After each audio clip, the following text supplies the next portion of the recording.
Well,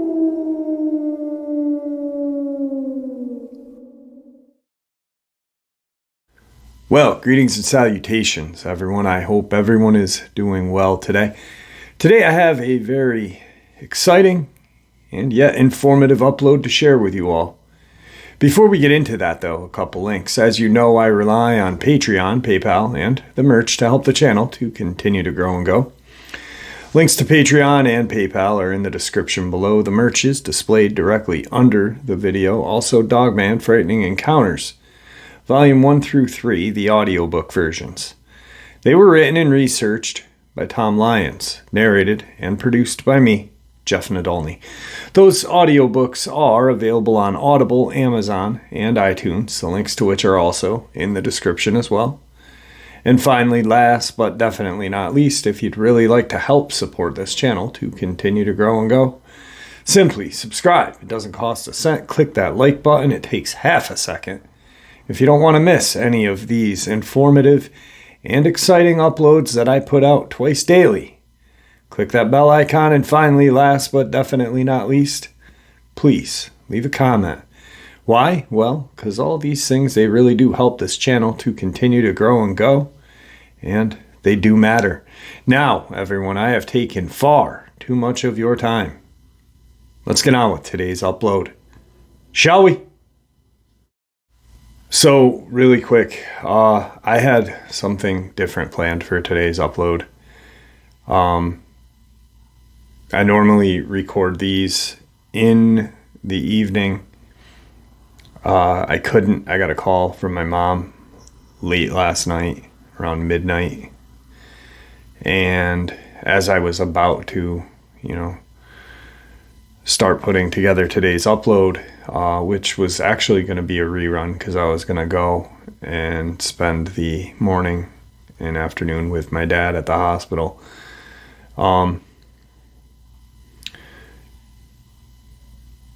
Now I can't, so he's been placed in a medically induced coma.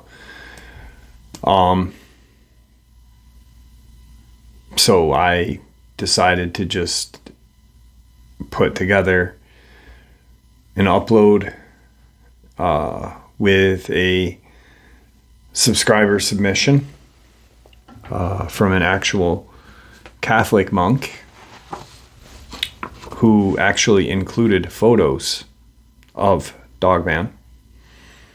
And I'd like to share a little scientific information about these creatures. So let's jump first and foremost into the Catholic monk's experiences.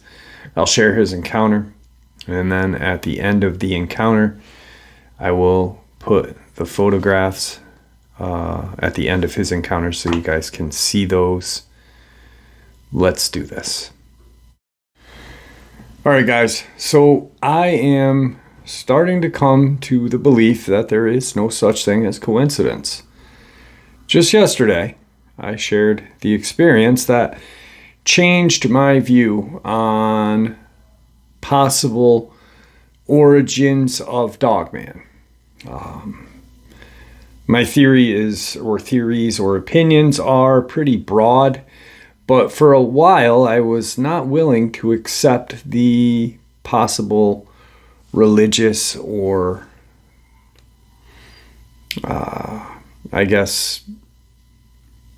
battle between good and evil tie to Dogman, even though I accepted and believed in Hounds of Hell. It's weird, right? So I share that experience, the angelic figure slaying a Hound of Hell. And then I open my emails later on that day. And I open an email from a Benedictine Catholic monk with photos. And he shares his encounter with me. So what I'm going to do is I'm going to share that experience right now. And then I'll share the photos that he sent after the encounter. so you guys can see them. And then we'll get into the rest of the upload. But there is honestly no coincidence, and I'm really starting to believe that. Maybe these kind of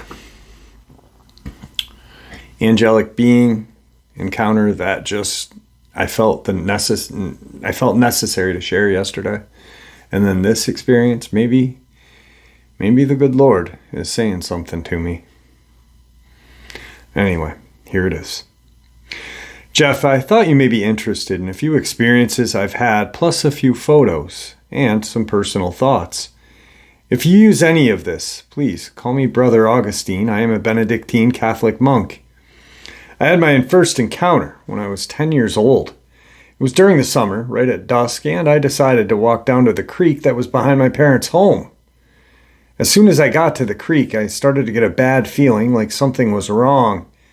I saw that there was a group of deer on the far bank, so I ignored the feeling and crouched down to watch them.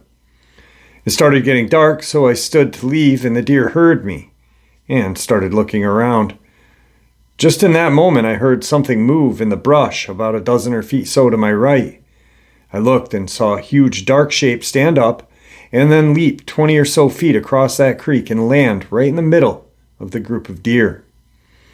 The deer scattered, and I gasped loud enough for this thing to hear me. And the shape suddenly turned and looked right at me. It was tall, lean, covered in medium-length black fur. It had a tail similar to that of a lab. Its head looked wolfish, but from what I remember, it was narrower and longer than a wolf's head. It made a long, low growl that sounded something like a mastiff's growl, but almost grinding sound, like it was chewing gravel. I turned and ran home as fast as I could. It scared me so bad that I had nightmares for months, and I didn't go back to the creek for a few years. When it looked at me, I got the instant sense of dread and the feeling that this thing was evil. I told my parents, and they didn't believe me, so I just tried to pretend that it didn't happen. I told a few people years later, and they said it was a Sasquatch. I've only recently learned about Dogman and found your channel, and it helped fill in some gaps. Since then, I've had this feeling that I'm being watched in the woods, seeing things out of the corner of my eyes, having rocks thrown at me, experienced 2 possible infrasound attacks, and something slapped the side of my home a few times.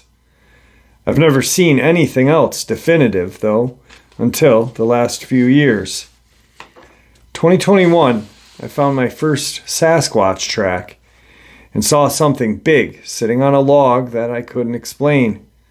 Then last month, I found a bunch of tracks and other weird stuff, stick structures, stacked rocks, etc., on my parents' property, and they told me they keep hearing something crashing into the side of the house at night.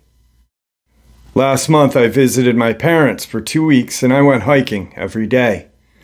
During those 2 weeks, I had my second real encounter. I was hiking, and about an hour and a half in, I started noticing flashes of movement behind me. Then a bit later, I had just stepped on a huge rock that didn't move with all of my weight put on it. 10 seconds later, I hear something big step on that same rock, making it shift. That got me walking faster. Later, I heard something moving behind me, so I pulled my phone out and made a sweeping motion behind me, taking photos the whole time. See picture 1. What you can't see from that photo is the drop-off behind the trees that runs down to the stream. The Dogman was standing in that stream bed, making it roughly 7 to 8 feet tall. I kept walking, and I started hearing breathing behind me. I took the first trail heading back that I found, and I kept my hand on my firearm the whole way back. It followed me all the way back to my car, and at one point made what sounded like a half a laugh, half a snarl. I've started seeing another one at the Abbey's property. I'm a Benedictine monk, and the Abbey sits in the middle of 1,970 acres of woodland with ridges and lakes. On the 26th of May, I noticed one following me while I was hiking. See photo 2. Around one of our lakes, and managed to get a photo of its snout peeking through the brush. On the 29th of May, I had to go to the top of one of our ridges to put a campfire out that someone had left. I got to the bottom of the ridge and was about to start up when I noticed something walk out of the far tree line and then stop by a closer tree. It looked right at me and then turned and moved back the way it had come. See the rest of the photos. I pulled out my phone and got some photos before it ran off, unfortunately. I had to zoom all the way in to get it, so it is quite blurry. I also added one that I had edited to try to get more detail to show. In person, I could clearly make out its body shape, ears, snout, etc. The worst part was I essentially had to follow it up that ridge to get to the fire. I stopped where it had been and found what looked to be a print. I can't say for sure that it had made, but it seemed weird. There were also a few deer track in the area, but this was twice as deep. Make of it what you will. The gator I was driving to get to the fire got stuck halfway up the ridge, so I had to walk the rest of the way up and then walk 3 miles back to the Abbey, all the while feeling like this thing was following me. I'm always armed when I go into the woods, but I get a feeling it wouldn't do me much good. I do have to note, I've only had that feeling of evil or felt danger within the Dogman, not the Sasquatch. From my experiences and looking at a Christian tradition, the Book of Enoch, the Old Testament passages, St. Thomas, and some other earlier sources, I personally believe there is a spiritual element to these creatures, Nephilim or similar. I think some people may be more inclined to recognize spiritual elements that leads them to their initially encounter these beings. Once you do see one, I think they can sense it, and they are drawn to you. I certainly feel like they are watching me. So far, I feel that prayer keeps them away, and maybe even irritates or frustrates them. I've gotten the feeling that they wanted to scare or hurt me because they were being driven back. I at least attribute that to prayer and asking St. Michael for his protection. I'll share any other photos I get or worthwhile encounters. Keep up the good work, and God bless, Brother Augustine. Thank you, Brother Augustine, for sharing this with us. And those photos, like I said, will be right at the end of this encounter. They're quite good as well. And, I've had a preacher's son actually share their encounter with us, but never a Benedictine monk, never a monk at that, which is quite amazing. Here are those photos.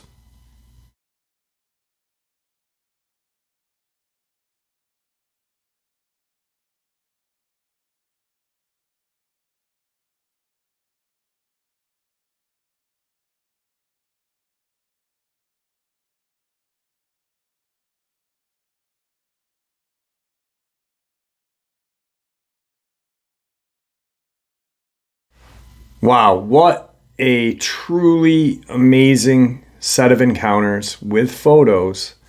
I still can't get over the fact that a Benedictine monk reached out and actually has had encounters. But, that just shows that these creatures do not discriminate.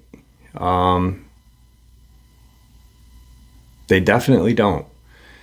Now, about a couple, I'm gonna reach out and let him know that I shared his experiences with his photos, and that I'm very appreciative of that, because, like I said, coincidence, the time that I need my faith strengthened is when I decided to share the encounter with Brad and the angelic being, and then the monk sharing his experiences.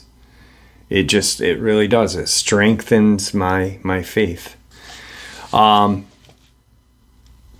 don't believe it was last weekend's live stream. I think it was a weekend before. We were talking about some scientific evidence that was published And a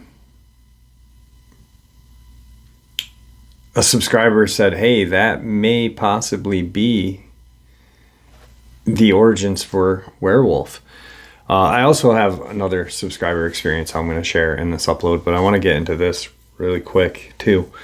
So I'm a humble person. I've always advocated for this community, not the community, the channel's community, but the whole community as a whole, to really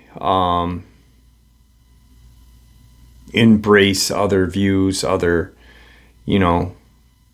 theories and this and that. But I've also know that I've been responsible for certain things that the community now talks about and does. Prior to me starting the channel, of course, David Paulides was talking about the 411, and we were all talking about, encounters. And then I started to really just go deep into these attacks. Now there are other channels talking about the attacks, sharing research. And then Victor comes on, and prior to Victor, we had this idea of Dogman with tail, Dogman with hyena mane, this and that, Bigfoot. And then there was this other odd creature that had a shorter snout, human-like legs, but didn't really fit into the classification of a Dogman and didn't fit in the classification of a Bigfoot. Victor says werewolf, and now other channels use that word more readily, not as transformation, but as a creature in a whole, excuse me.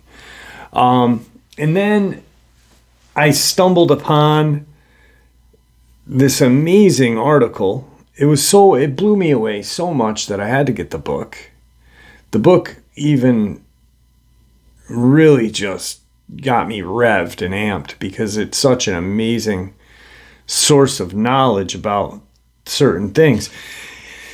And it really makes you think. So I want you to think about this. Now, people say, hey, what's the difference between Dogman and werewolf? Well, I just said it. There's Bigfoot. We all know what Bigfoot looks like. And then there's werewolves, which are a little shorter than a Bigfoot. They have a very similar body structure to that of a Bigfoot, but a little shorter.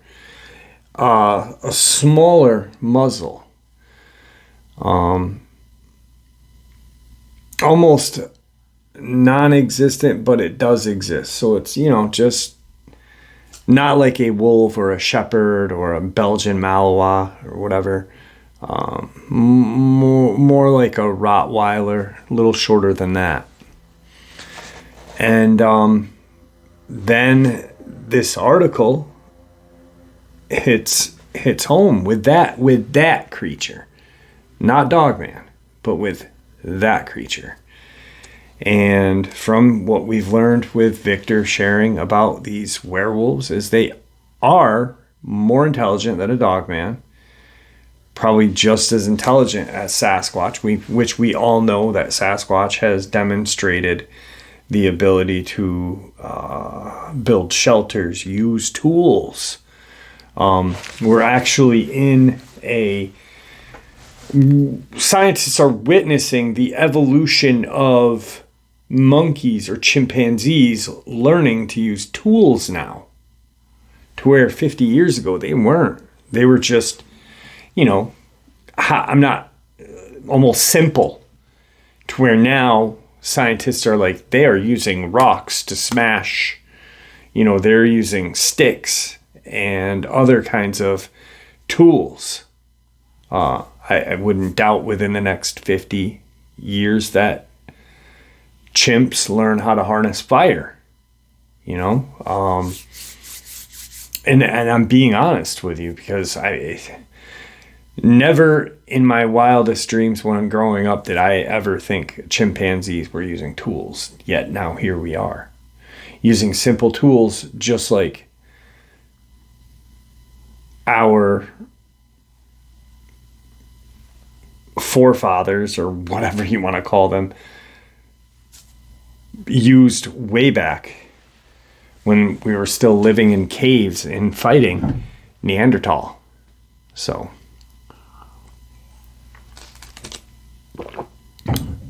here's that scientific evidence, and it is not just from an average Joe. This is an anthropologist, a scientist, which makes it even more interesting. When referring to what is mentioned in here, think about what a werewolf is and what it looks like. It really doesn't have the hocked legs like a Dogman, but it does resemble a human almost, except it's hairy with a mild snout and eyes that appear to glow in the dark. Every human culture has believed in the existence of other beings, monstrous, humanoid, sapient, but inhuman. They have gone by different names: boogeyman, bugbear, cyclops, giant, ogre, troll, yeti, dogman, werewolf, and more. But they are always feared lurkers in the shadows, threats to the clan, tribe, or hearth.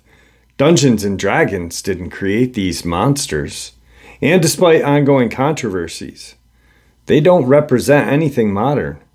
Humanity's legendary heroes have been fighting these monsters since the time immemorial. The real question is, why? Why does every civilization have similar myths? Why does every culture have legends of monstrous humanoids? And why are they always depicted as fearsome and dangerous? Because legends are real. Monsters are real. That is at least the argument offered by Danny Vendramini in his book Them and Us: How Neanderthal Predation Created Modern Human. Vendramini is a heterodox thinker, and his argument is well outside of the mainstream view. So before we dive into Vendramini's book, let's discuss what the mainstream view is. Archaeologists and geneticists agree that humanity co-evolved and interbred with similar species.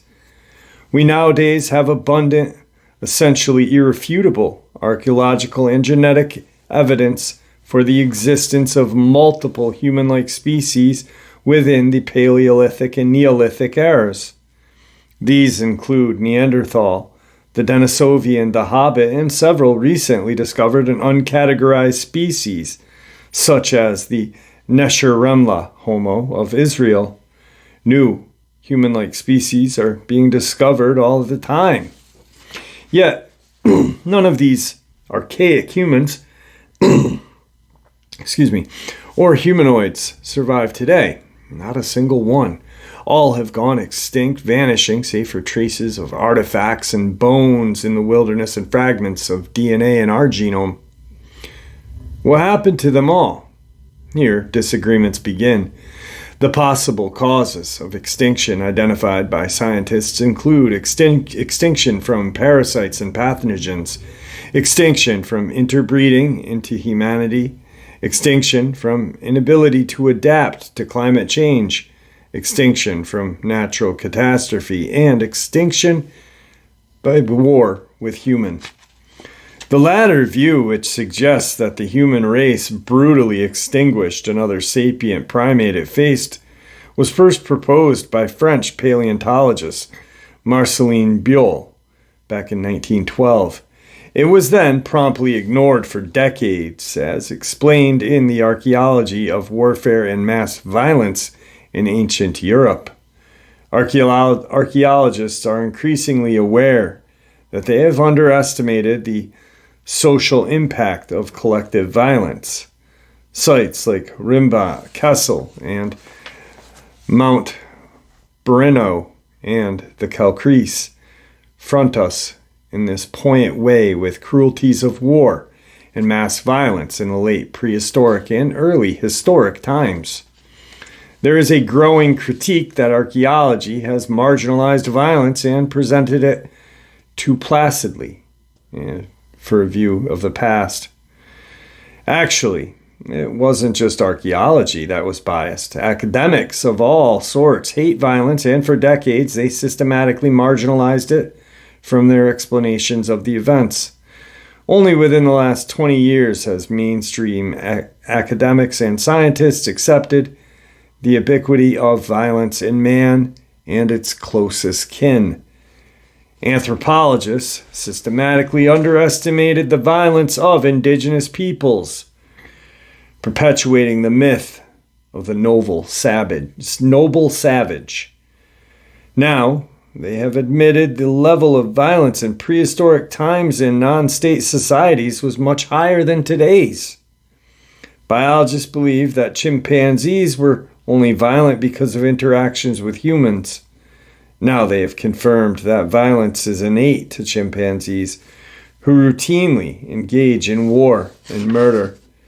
Historians argued that Indo-European language, culture, and bloodlines spread through migration and trade. Now, they have acknowledged it was through a large-scale violent conquest.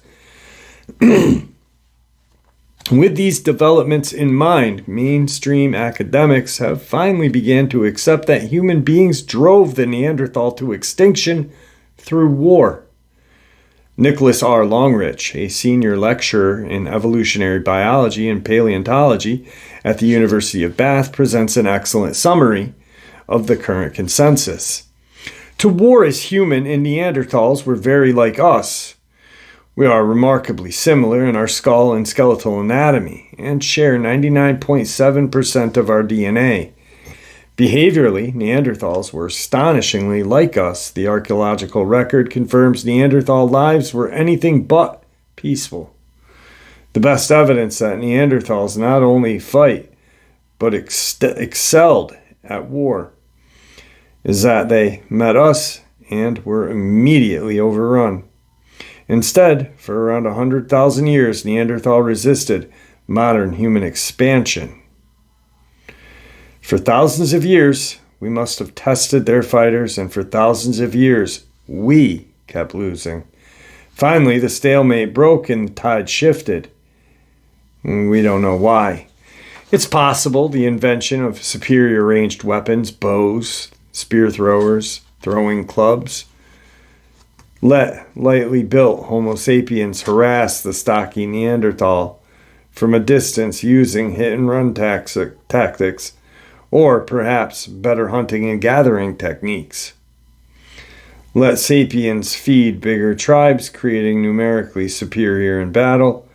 Ultimately, we have won, but this wasn't because they were less inclined to fight. In the end, we were likely just better at war than they were.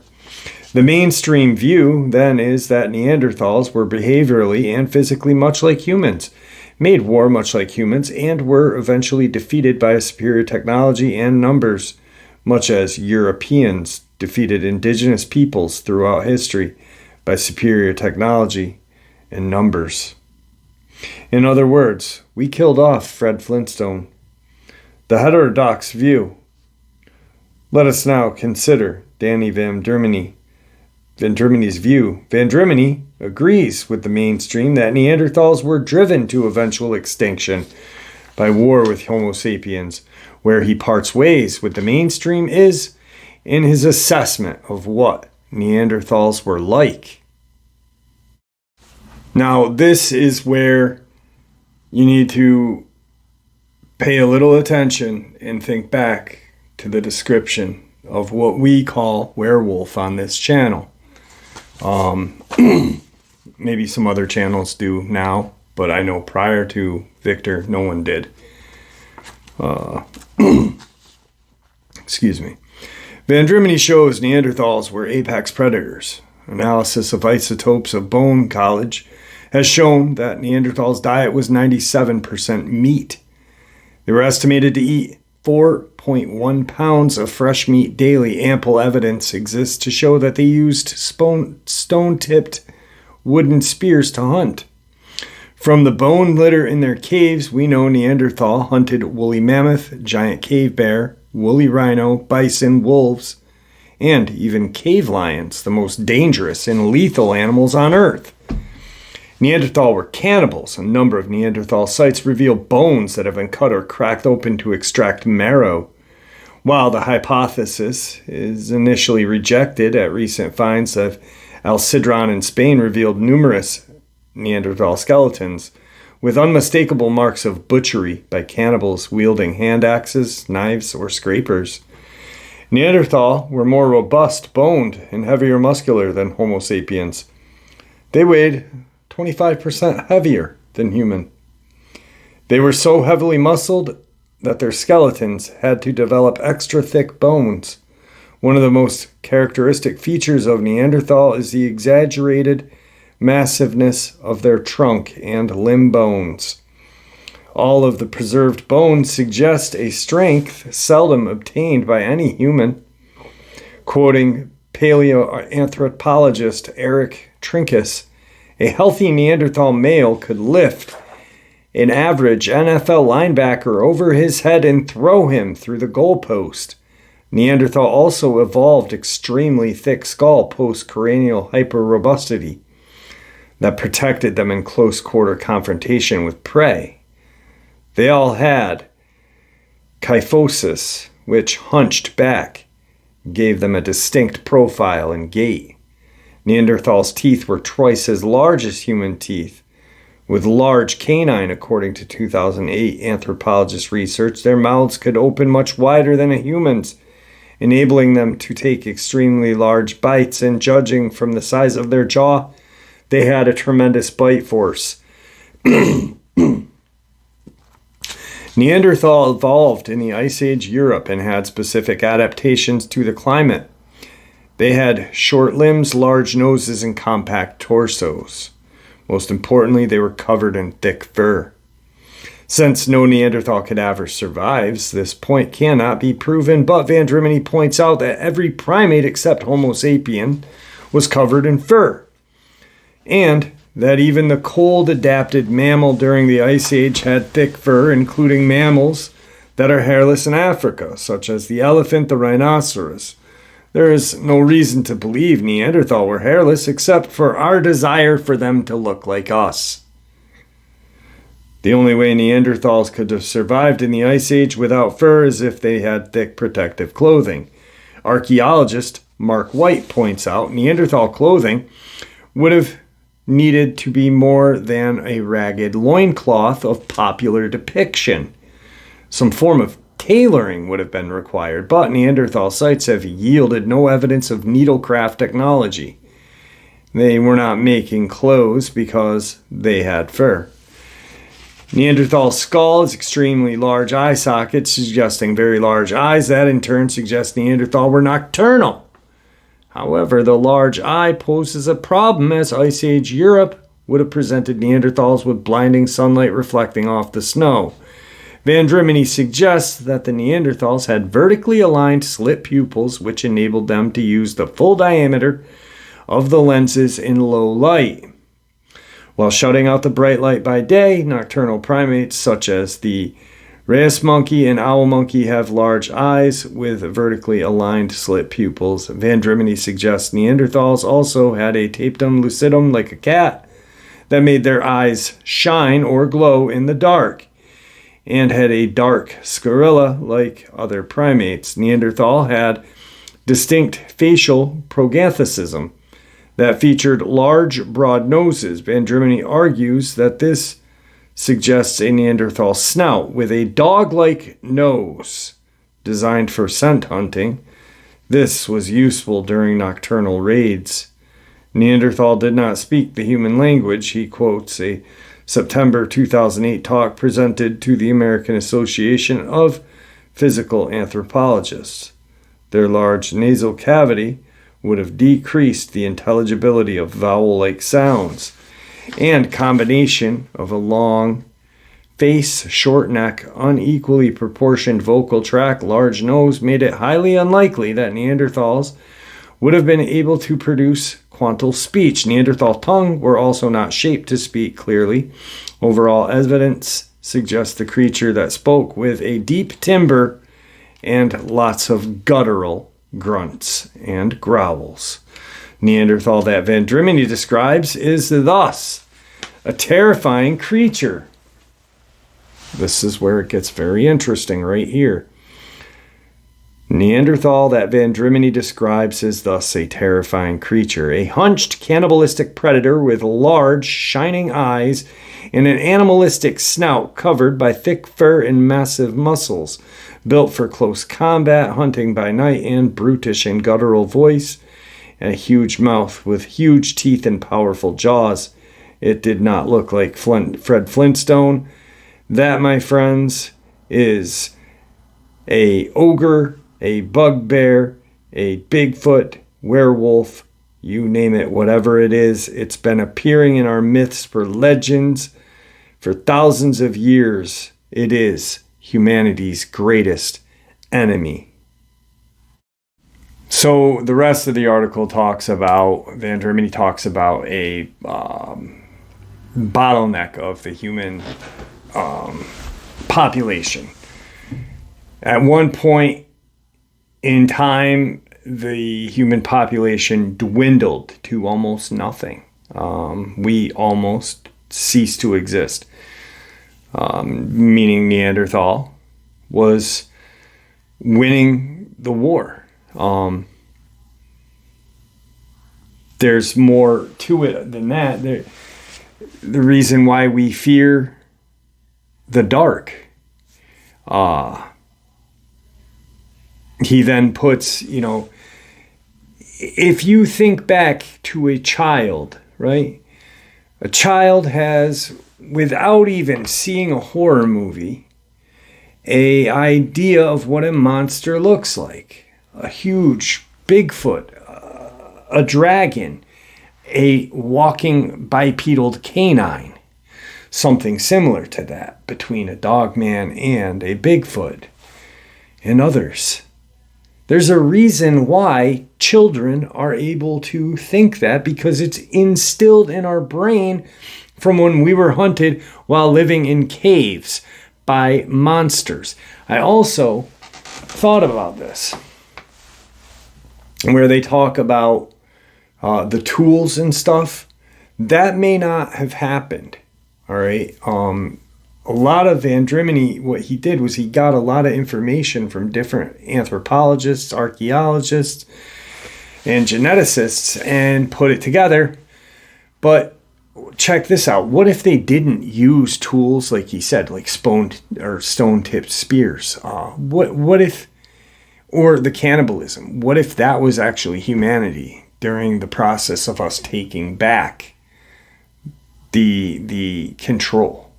I don't know. It's an amazing book. Once again, Them and Us, Neanderthal Predation Created Modern Humans. I encourage you guys to go and get it. It's on Amazon. It's an audiobook. It's worth. I'm not sponsored by it, but it's worth the $20 to $30. It's a wealth full of knowledge, and it did help put some puzzle pieces in where they needed to go, and it also helped make the puzzle a little bigger too. So it helped solve, but then it helped take away. So anyway, let's jump into today's final encounter. Like I said, I was gonna do something different and got hit with some crazy news.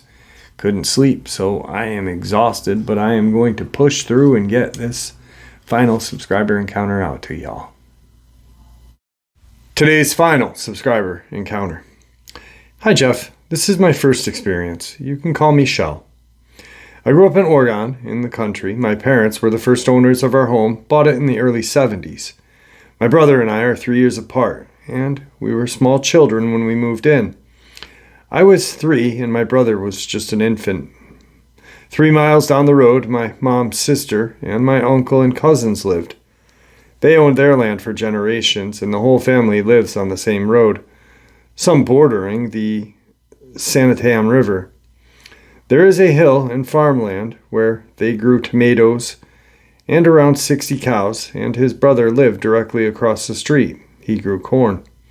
Us kids had to move pipe in the summer. The house my aunt and uncle lived in, belonged to his parents before him. My uncle said when he was around 12 and his brother was a bit older, they'd go hunting.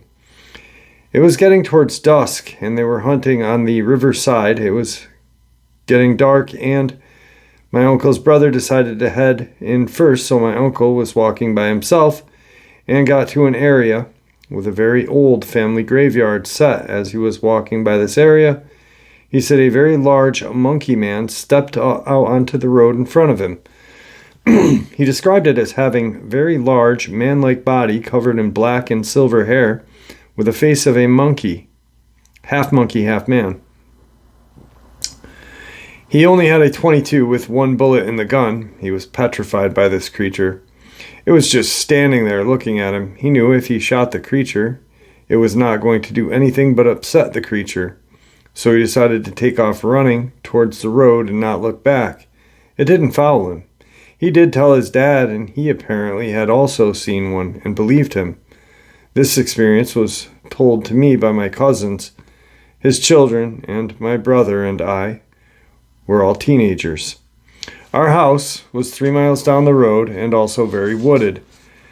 I will include some photos behind the house and land up the hill, a very large gravel pit with a huge lake.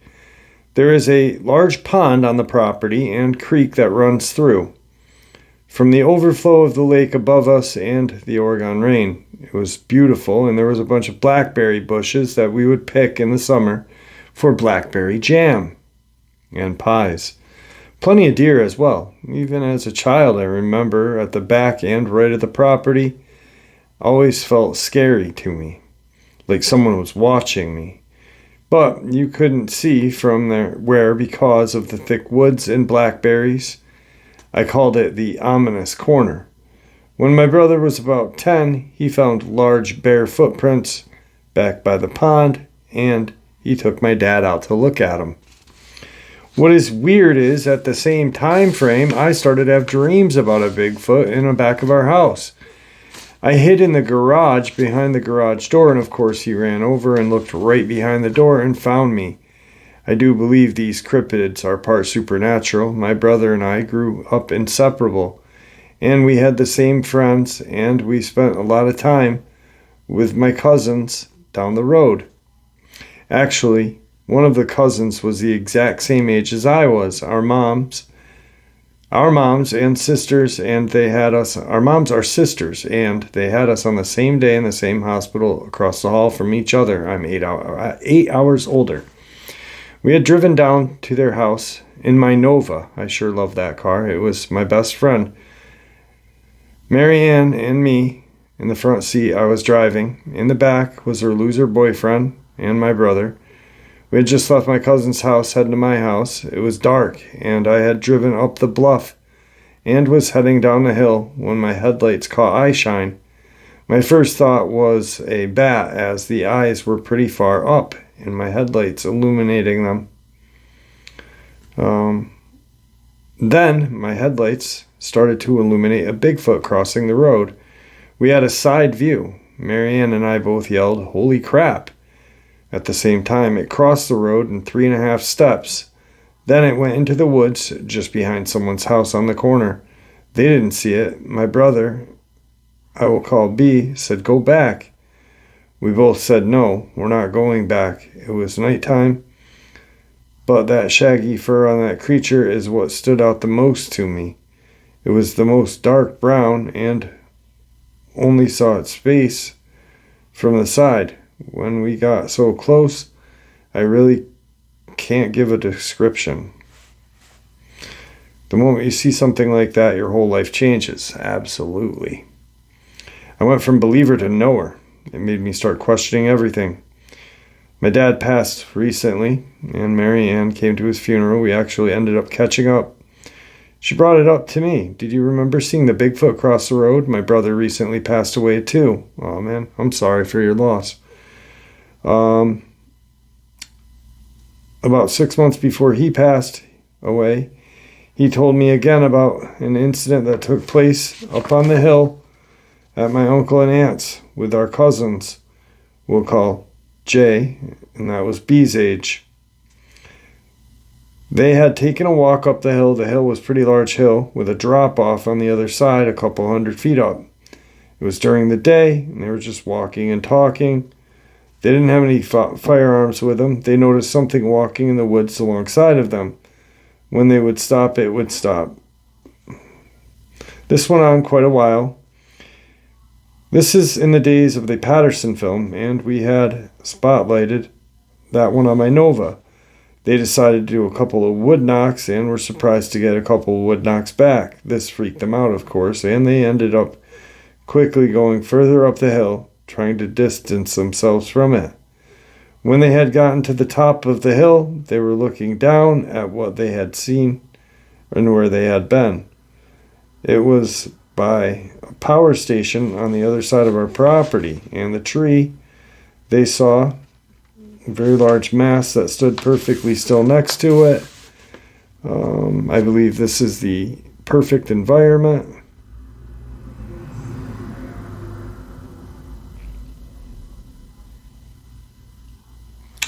And there's a couple of other experiences that are not cryptid related, which I will share when I do a paranormal upload. Anyway, guys, these creatures are real, you know. I have not slept. It's 5:30 a.m. These creatures are real.